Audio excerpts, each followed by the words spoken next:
Esselamu Aleyküm ve Rahmetullah.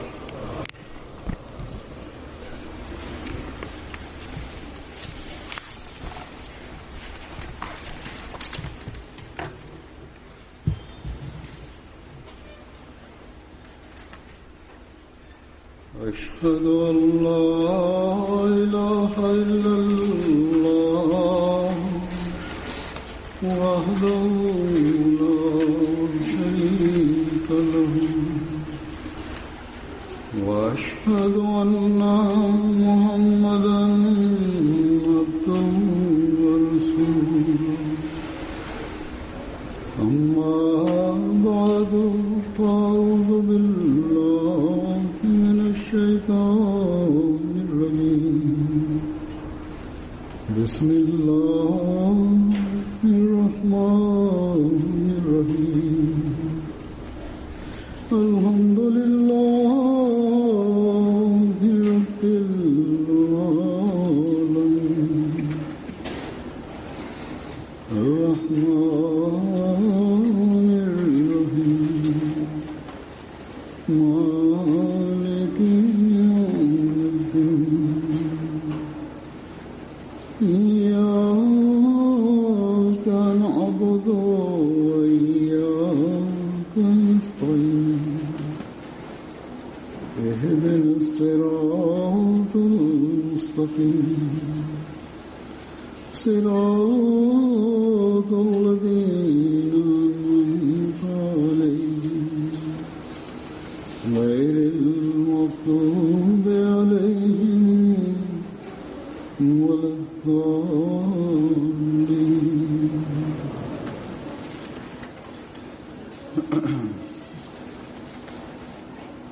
आज इंशाअल्लाह ताला शाम को Bugün Allah-u Teala'nın lütfuyla akşamleyin İngiltere Ahmediye Cemaati'nin celsası başlayacak, toplantısı, yıllık toplantısı. Bu cuma dahi bu celsanın bir toplantının bir parçasıdır. Geçen hutbemde söylediğim gibi yıllık toplantıya gelen misafirler hayırlı bir gaye için gelirler. Ve bu hayırlı gaye ile de gelmeleri lazım. O gaye şudur ki dinin gerçeğini öğrensinler. Dini öğrensinler. Maneviyata ilerlemeye çalışsınlar.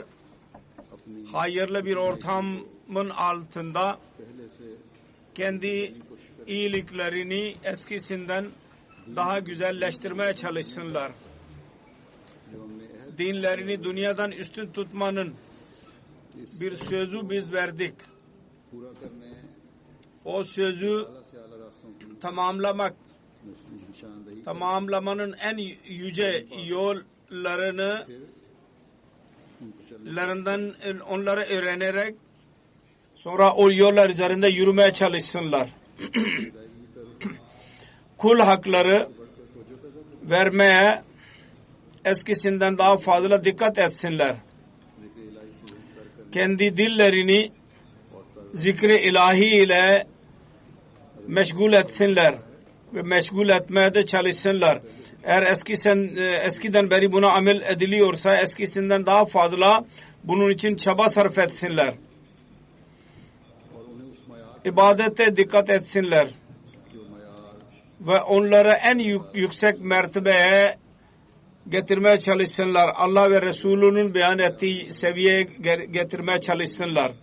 Ve o da şudur ki Allah-u Teala Kur'an-ı Kerim'de onu şöyle beyan etmiştir.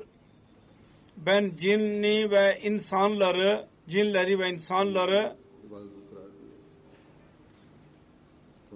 ibadet için yarattım. Bu gayeyle ben onları yarattım.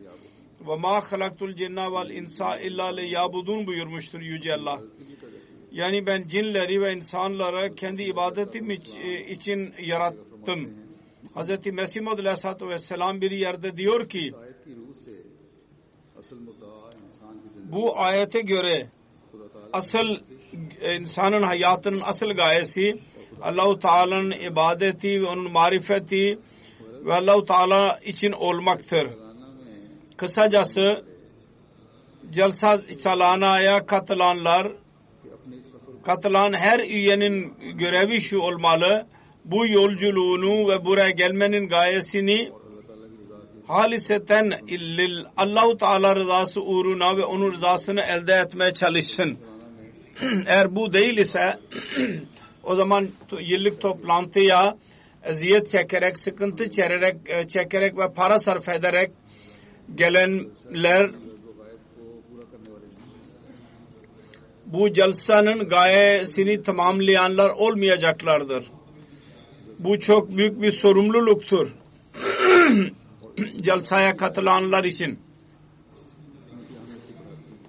Ve bunları eda etmek bunların önemini artar. Ve onun için görevlilerin dahi önemi vardır. Geçen hutbemde söylediğim gibi bu hayırlı işi yapmak için gelen misafirlerin hizmeti için kendilerini ileri sürerler. Hatta görevlilerin sevabı bu bakımdan 2 kat artar. Ki onlar bu gibi misafirlere hem hizmet ederler hem de programları dinleyerek bu jalsanın ortamına katılarak ameli ve inançlarını, amellerini düzeltmeye çalışırlar.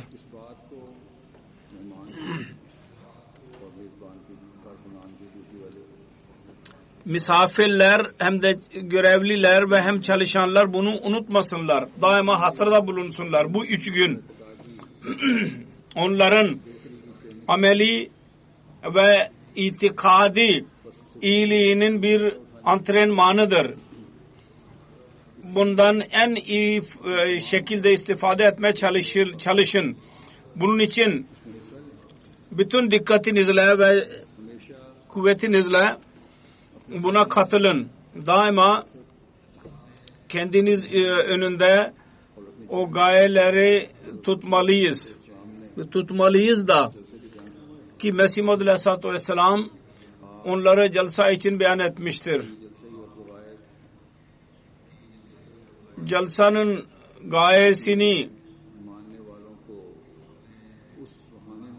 kendisine inananlara manevi bir ortamda tutarak bir en güzel bir örnek yapmak idi ki dünya insanlar ona tabi olsun. Dedi ki Mesih Muhammed Aleyhisselam, bana inananların kalpleri ahirete yönelsinler, tamam olarak eğilsinler. Yani daima ahireti düşünsünler. Bu küçük bir iş değil. İnsan kendi çabasıyla o makamı elde edemez. Evet, bunun için mümkün olduğu kadar ameli çaba yaparak dua yapsın.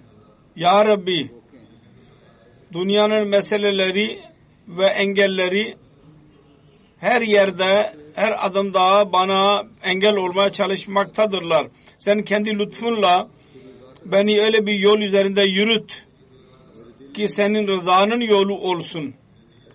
Benim kalbimde kendi korkunu öyle doldur ki insan sevgisi için böyle bir korku duyar. Zulümden değil, sevgiden dolayı olur.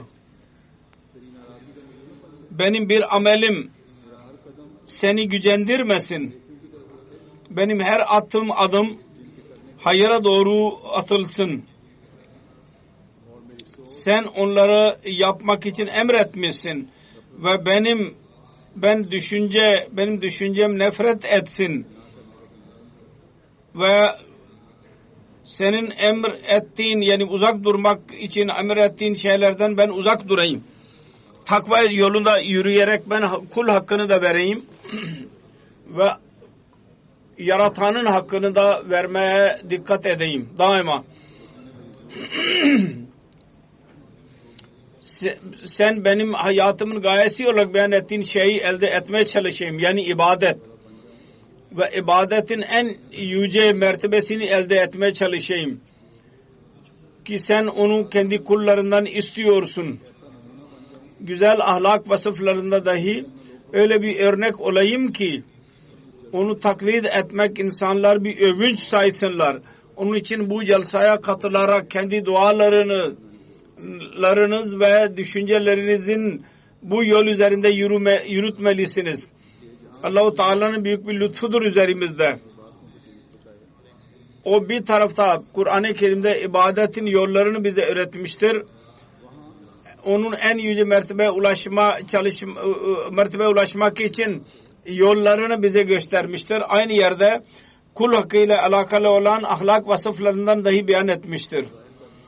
Güzel ahlak vasıfları elde etmek ve onu göstermek dahi Hz. Mesih Maud Aleyhisselatü Vesselam bu celsaya katılanlar için gerekli olduğunu beyan etmiştir.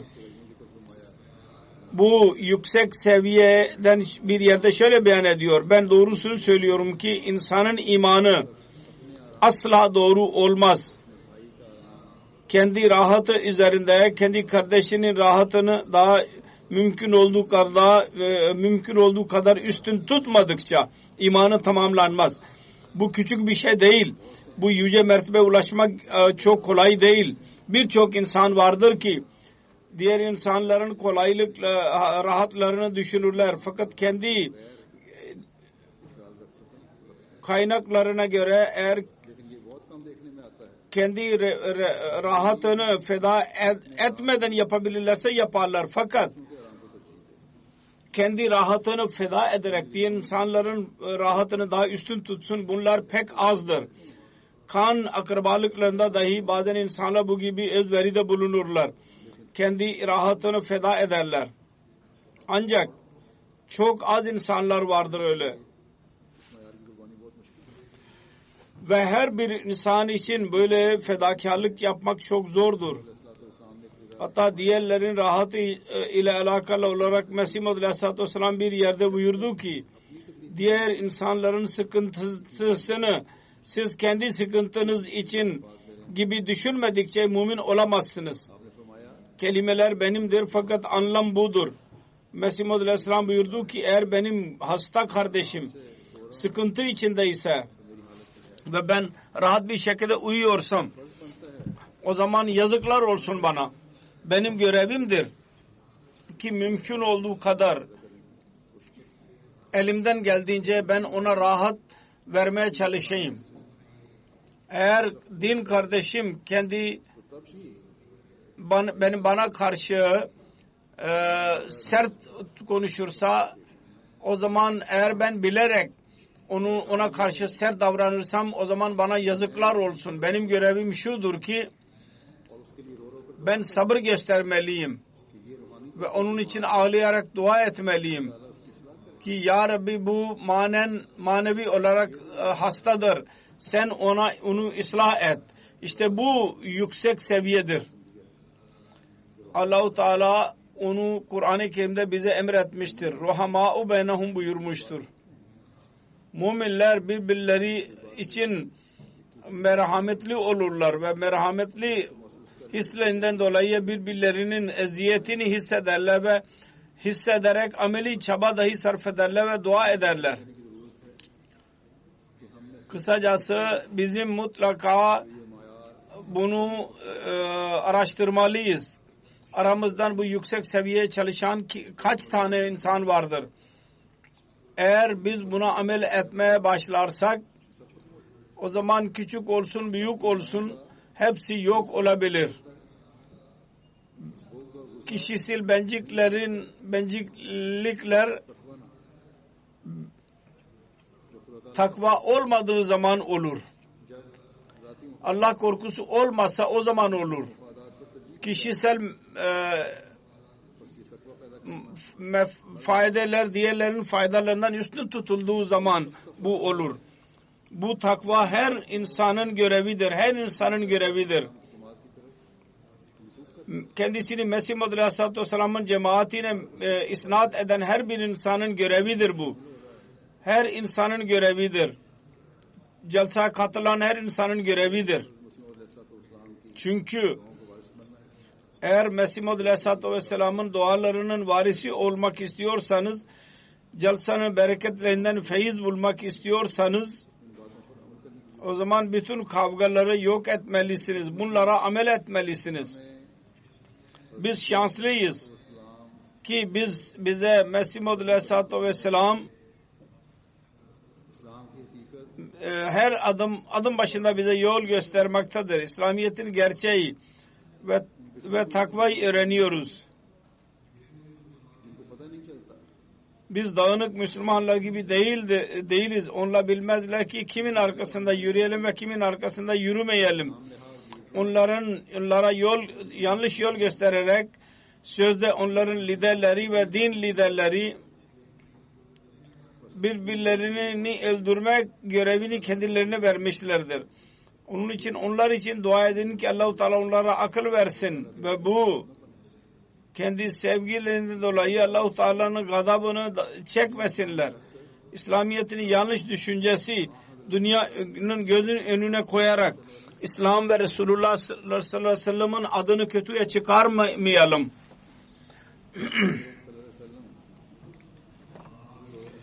Hz. Resulullah sallallahu aleyhi ve sellem kendisine inananlara şu kelimelerle metheder. Gerçek Müslüman odur ki onun kalbinden ve dilinden her Müslüman ve selamet, huzur veren korunmuş olsun. Sonra Hz. Mesih Maud Aleyhisselatü Vesselam açık bir şekilde bize öğretti ki gerçek mümin yalnız kendisi değil her diğer dinlere inananların her Müslümandan huzur bulurlar. Emniyet içinde kalırlar. Kur'an-ı Kerim yüce ahlak vasıflarından bahsetmiştir. Ben oradan birkaç tanesini bahsedeyim.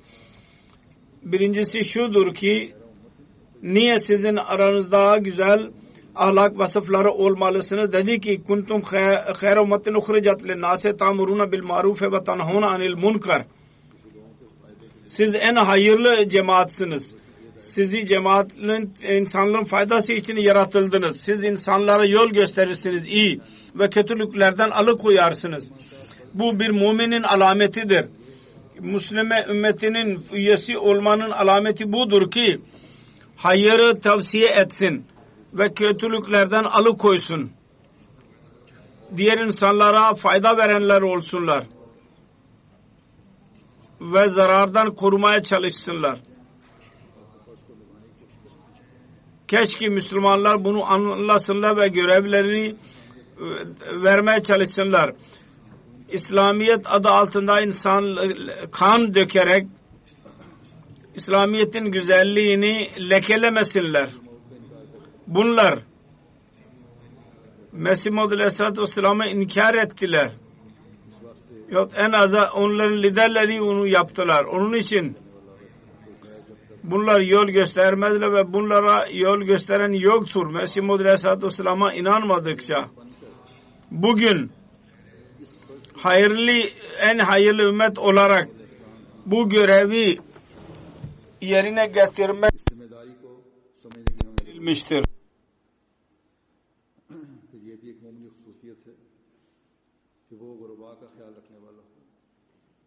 अपने अमवाल मुआशरे के ज़रूरतमंद और महरूम लोगों पर खर्च करने वाला हो, एहसान जताकर नहीं बल्कि उनका हक समझकर उनकी खिदमत करने वाला हो। यहाँ इस बात का भी जिक्र कर दूं कि आमतौर पर मुसलमानों की बुराइयां तो सबको नजर आ जाती हैं और उसका चर्चा भी खूब होता है।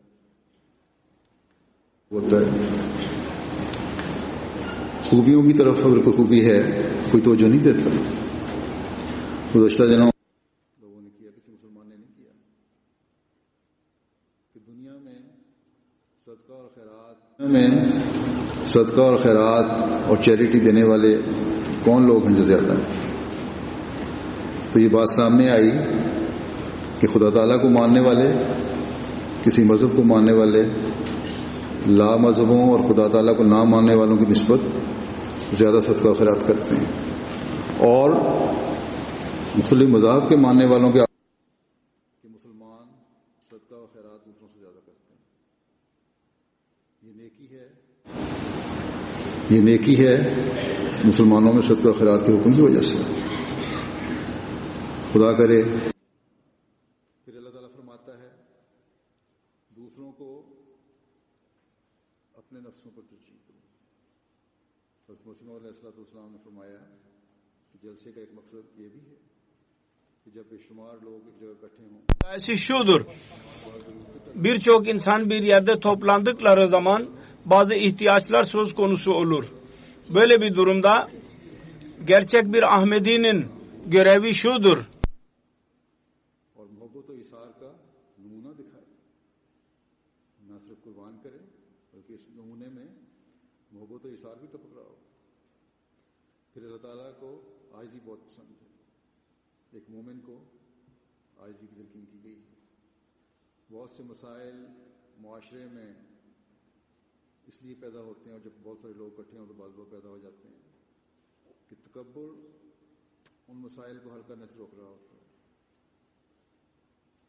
एक अहमदी को तो ख़ास तौर पर आजिज़ी इख्तियार करने की तरफ तवज्जो देनी चाहिए, क्योंकि अल्लाह ताला ने हज़रत मसीह अलैहिस्सलाम को के इस वस्फ़ को ख़ास तौर पर बड़ा सराहा है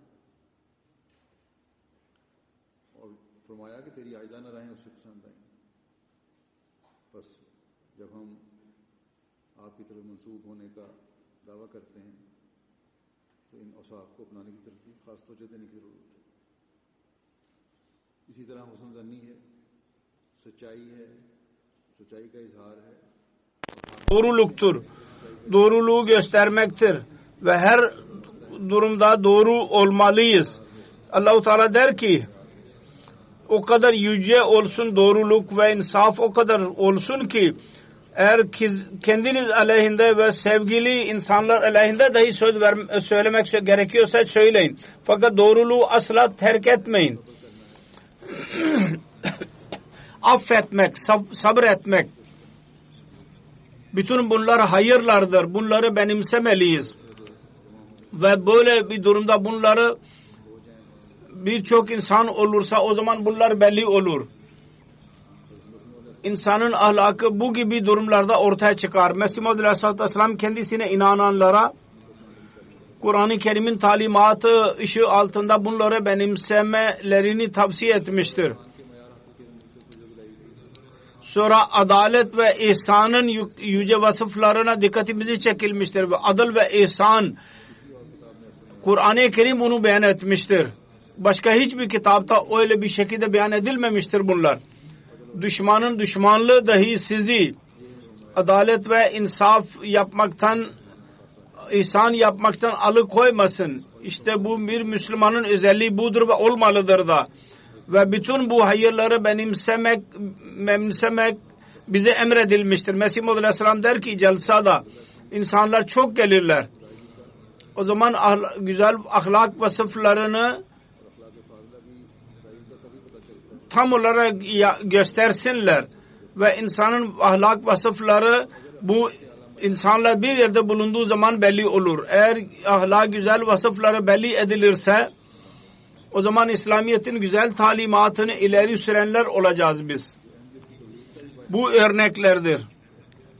Ahmediye'nin tebliğinin dahi vasıtası halinde olurlar. Ve ahlak vasıflarını göstermek dahi bir Ahmedi'nin özelliğidir ve olmalıdır da.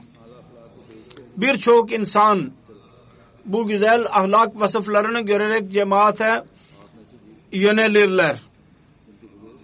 Aranızdan birçok insan olacak ki onların büyükleri celsanın güzelliklerini görerek cemaate katıldılar. Sizin büyüklerinizin örneklerinden birçok insan hakkı tanıdılar. Hatta burada oturanlar öyle insanlar dahi olacak şu anda ki onların güzel ahlakını göstererek birçok insan hidayet bulmuşlardı. Birçok ülkeden rapor gelirler. İnsanlar celsaya katıldılar ve katılanlar derler ki celsanın hayırlı etkisi neticesinde biz İslamiyet'in gerçek talimatını öğrenmiş olduk. Aradaki alakalarından dolayı İslamiyet'in gerçek talimatını öğrendik. güzel ortamı görünce biz öğrendik ki binlerce insan dahi nasıl huzur içinde kalabilir.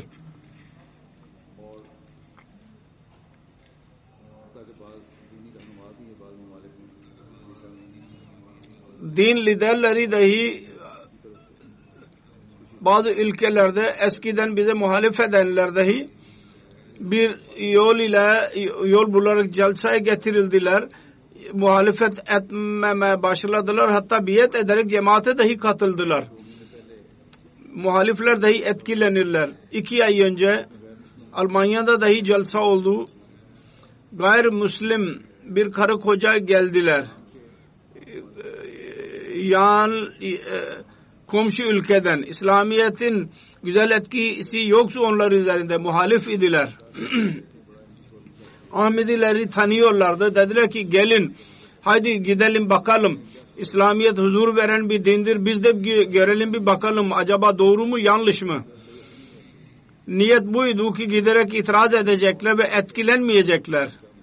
Fakat celsanın ortamını görünce benimle dahi mülakat yaptılar. Onların durumu değişti. Ve biat ettiler. Bazı öyleleri dahi vardır.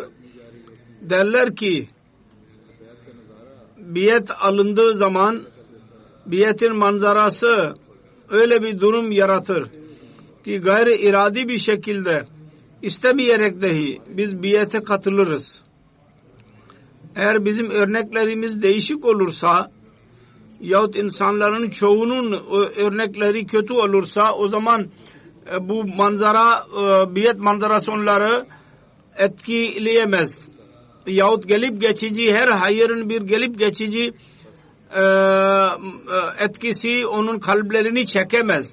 Onun için celsaya katılan her insan sessiz bir şekilde tebliğ yapmakta olur. Geçen cuma hutbemde ben görevliler olarak beyan ettim. Onların amelleri sessiz bir tebliğ mahiyetindedir. Ancak yalnız görevliler değil, celsaya katılan her insan muballik olur, tebliğ eden olur ki insanları etkiler. Onun için katılan her insan erkek, kadın, küçük, büyük görevleri şudur ki örneklerini çekici yapsın ve bu örnekler gelip geçici olmasın. Kendi durumlarında müstakil bir şekilde öyle bir değişiklik yaratın. Kendinizde yaratmalıyız. Ki gerçek Müslüman yapsın bizi. Aramızdan her bir insan kendi önemini ve sorumluluğunu düşünmeliyiz. Ki biz celsadan gerçek manada feyiz bulalım. En güzel ahlakları konusunda bir Müslümanın emri şudur. Huzur mesajını verin. Hz. Resulullah dedi ki takra'us selama ala man arafta ve man lam tarif. Tanıdığın ya tanımadığın her bir insana selam ver. Bu öyle bir buyruktur ki, öyle bir ilaçtır ki eğer onun ruhunu düşünerek ona amel edilirse dünyanın meseleleri hallolabilir. Birbirlerine selamet duasını veriyorsa o zaman asla bunun kalbinde nefret, kin, düşmanlık ve kibir hisleri asla bulunamaz. Şart şudur ki kalpten bu ses çıkmakta olsun. Eğer bu kötülükler olmazsa o zaman asla toplumda bir fesat olamaz.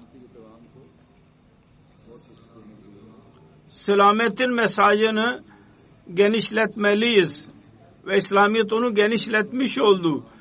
Yalnız tanıyanlar için değil, bu tanıdıklarınız için bu mesaj. Her insana bu mesaj verin. Ve celsaya katılan her insan buna bağlı kalmalıdır. Ve çaba sarf etmelidir. Ki bu ortamda birbirlerin üzerinde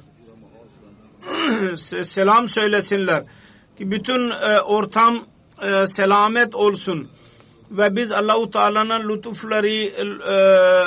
lütufların elde edenler olalım.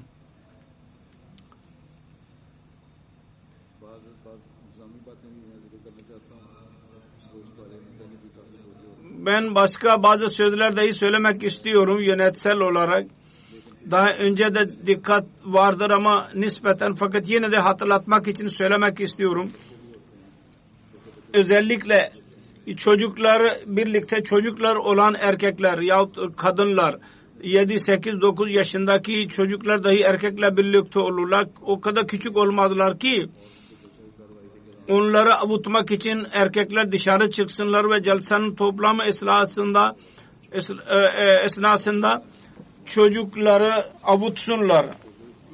7 sene sonra çocuklara dikkat şu bakımdan vermeliyiz ki çocuk bilir. Onun için onlara söylemeliyiz. Siz bir gaye için geldiniz, daha şimdiden öğrenin. Çocuklara daha şimdiden terbiye vermezseniz büyüyünce onlar celsenin kutsallığını öğrenemezler. O çocukların bahanesini edinerek babalar dahi dışarıda dolaşırlar. Ve toplantının yanlış bir etkisi ortaya çıkar. Kadınlar dahi celsanın konuşmalarını dinleyeceklerini dışarıda oturup konuşurlar birbirleriyle. Onlar dahi celsanın konuşmalarını dinlemelidirler. Çünkü her konuşanın konuşması bilgide ve maneviyatta bizi ileri yürümemiz için bize yardımcı olur. Hiçbir Ahmedi konuşmacı Kur'an ve hadis ve Mesih Muhammed Aleyhisselatü Vesselam'ın kelamın dışında bir şey söylemez. Ve bu zamanın ihtiyacı da budur, çağın ihtiyacı. Onun için bunun önemini anlayınız ve celsanın yalnız katılarak değil, oturarak ve konuşmaları dinleyerek bu celsanın tam olarak istifade edin. Bu dahi dememeliyiz. Bazı insanlar derler ki filanın konuşmasını dinleyeceğiz ve filanın konuşmasını dinlemeyeceğiz. Biz dinledik. Bu doğru değil. Her konuşmacı hazırlayarak gelir. Onların konuşmasını dinlemelisiniz. Celsaya geldiniz. Celsanın bütün konuşmalarını dinlemeye çalışın. Küçük çocukların anneleri için ayrı bir çadır vardır. Oradan da şikayet gelir ki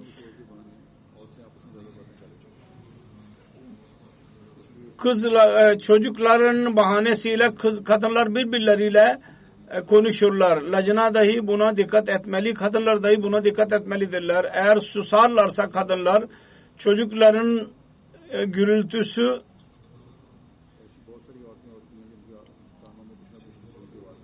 öyle birçok insan vardır ki onlar bir derece konuşmaya dinleyebilirler ve istifade ederler. Dikkat etmelidirler.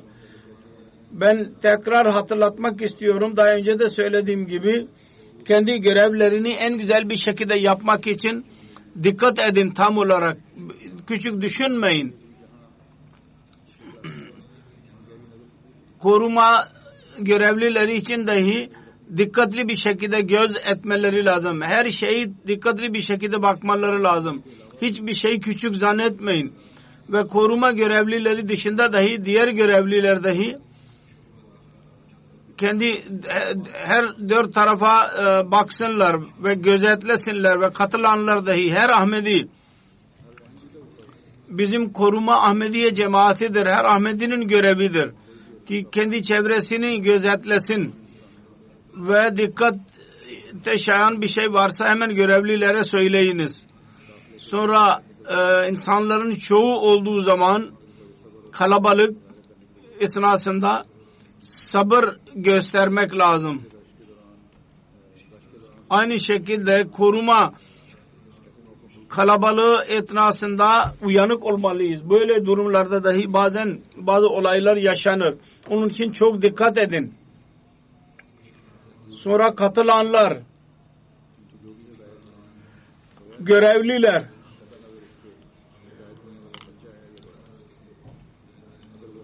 yol söyleyen küçük müdür, büyük müdür ona bakmadan onun emrine tabi olun ve onun sözünü dinleyin. Program yayınlanmıştır. Orada bütün yollar, hidayetler yazılmıştır. Birçok hidayet yazılıdır. Onun için onları okuyunuz ve ona amel etmeye dahi çalışın. Sonra bir şikayet bazen şu gelir. Celsadan sonra edeceğimize daha önceden zikredelim. Kartlarınızı koruyunuz ve güzel bir şekilde kullanınız. Tanıdık bir insana kart vermeyin. Nerede oturmak için o kart gerekliyse orada kullanılabilir. Ve aynı insan için kullanılabilir. Onun için kendi kartlarınızı hiçbir dostunuza vermemelisiniz. Kimin kartı varsa o kullansın onu. Ve en fazla şu ki dua edin. Allah-u Teala her bakımdan bu yüceyi başarılı kılsın. Ve her kimin ne kadar gücü varsa sadaka dahi verebilirse vermelidir. Allah-u Teala her bakımdan bu celseyi başarılı kılsın. Bereketli kılsın ve biz bütün bereketleri toplayanlar olalım. Hepimiz.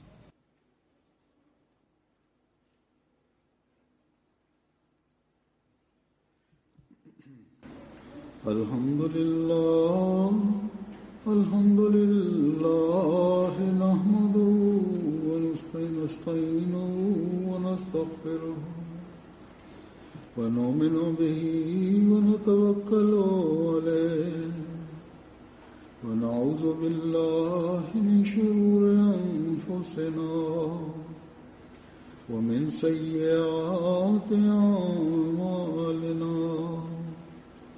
من يهده الله فلا مضل له ومن يضلله فلا هادي له ونشهد أن لا إله إلا الله ونشهد أن محمدا عبده ورسوله. عباد الله رحمكم الله إن الله يأمر بالعدل والإحسان وإيتاء ذي القربى